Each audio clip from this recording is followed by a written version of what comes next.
இன்றைய புனிதர் அறிவோம். பிப்ரவரி 28. புனித இலாரியூஸ். நீங்கள் பேசும்போது ஆம் என்றால் ஆம் எனவும் இல்லை என்றால் இல்லை எனவும் சொல்லுங்கள் என்று வாழ்ந்தவர்தான் இலாரியூஸ். இவர் சர்தீனியா என்ற இடத்தில் பிறந்தவர். திருத்தந்தை முதலாம் சிங்கராயர் திருப்பிடத்தை அலங்கரித்த போது தலைமை திருத்தொண்டராக பணியாற்றினார். புட்டேலி நகர ஆயராக இருந்த ஜூலியஸ் மற்றும் அவரோடு சேர்ந்த சிலர் 449ஆம் ஆண்டு திருச்சபைக்கு எதிராக ஒரு கூட்டம் நடத்தினார்கள். அந்த கூட்டத்தில் கலந்து கொள்ள இலாரியூஸ் அனுப்பப்பட்டார்.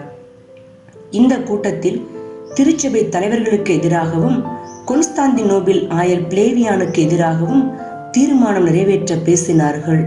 தனது பேச்சு திறத்தால் திருத்தந்தையின் அதிகாரத்தை நிலைநிறுத்தினார்.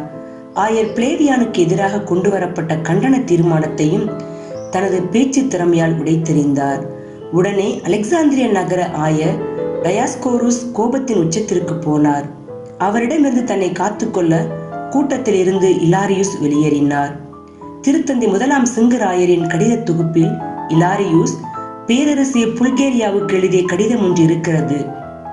அக்கடிதத்தில் தான் கூட்டத்தின் முடிவை தெரிவிக்காததற்கு மன்னிப்பு கேட்டிருந்தார்.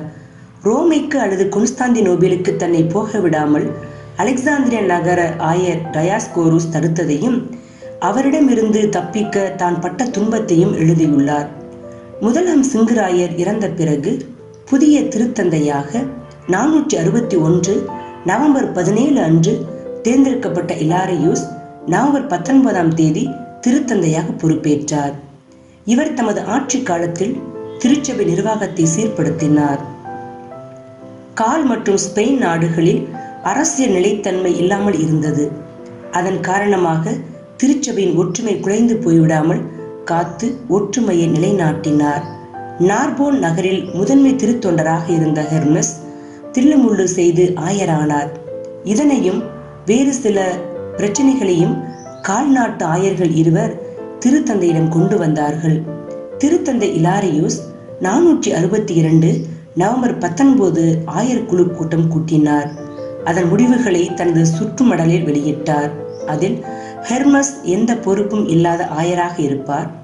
பயணம் செய்யும் அளவு உடல் நலம் உள்ள ஆயர்கள் மண்டல அளவில் ஒவ்வொரு ஆண்டும் ஒன்று கூட்டி கூட்டம் நடத்த வேண்டும்.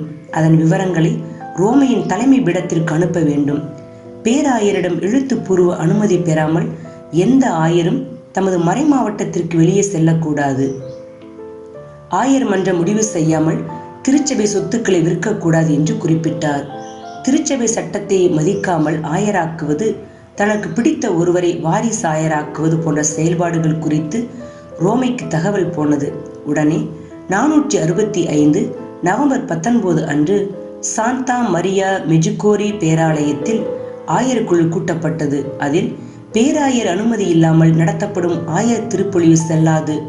தனது இடத்தில் தனக்கு நெருக்கமானவரை ஆயராக கொண்டு வர வேண்டும் என்பதற்காக ஒரு மறை மாவட்டத்தில் இருந்து இன்னொரு மறை மாவட்டத்திற்கு தாங்களாகவே மாறிக்கொள்வதற்கும் இனி அனுமதி இல்லை என்று விதிகளை கடுமையாக்கினார். திருச்சபையின் முக்கிய சிக்கல்களுக்கு விடை தேடிய இலாரியூஸ் 6 ஆண்டுகள் 3 மாதங்கள் 10 நாட்கள் திருத்தந்தையாக இருந்து 468 பிப்ரவரி 29 அன்று இறைவனடி சேர்ந்தார். புனிதரிடமிருந்து கற்போம். எல்லோரையும் திருப்திப்படுத்த முடியாது என்பதை உணர்ந்து நடுநிலையோடு நல்ல முடிவுகளை எடுப்போம்.